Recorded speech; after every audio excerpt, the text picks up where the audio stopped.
c'est clair, nous sommes prêts à faire l'effort de réduire de 30% le nombre d'élus départementaux et régionaux.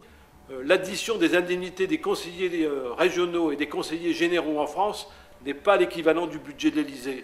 On parle bien souvent d'économies, nous sommes prêts à les faire. Écoutez bien, j'ai cru comprendre que le président de la République s'était augmenté de plus de 100% lorsqu'il est arrivé à l'Élysée. Je n'ai pas entendu dire que les élus locaux s'étaient augmentés. Et les sommes qu'ils gagnent sont sans commune mesure avec ce qui se gagne au niveau de l'Élysée. Vous savez, moi je suis le président du Conseil général du Pas-de-Calais, je gagne moins qu'un adjudant de pompier. Que nous avons fait des économies, notamment en termes de personnel pour l'État, il est temps de le faire pour les collectivités locales aussi. En ce qui concerne le département, il faudrait d'abord que l'État paye ce qu'il doit au département. Bon.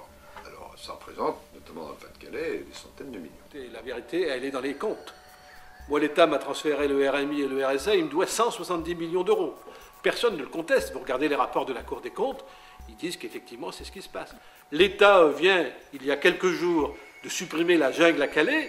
Il a récupéré des mineurs étrangers.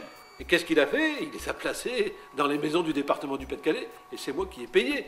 Alors que finalement, c'est lui qui a décidé de l'opération. Lorsque l'État nous a transféré les routes, il nous a octroyé tous les ans, pour les 500 km de route qu'il nous a transférés, 4 millions d'euros par an pour les réparer.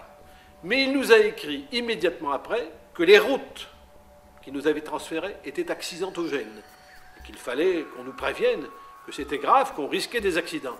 Et il a ajouté qu'il avait fait l'étude du coût de ce que cela pourrait donner de la réparation de ces routes, 780 millions d'euros.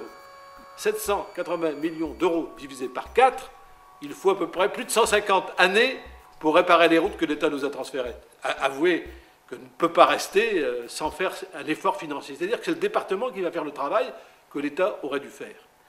J'ajoute qu'il nous a fait payer en plus certaines études dont on n'a jamais retrouvé la trace.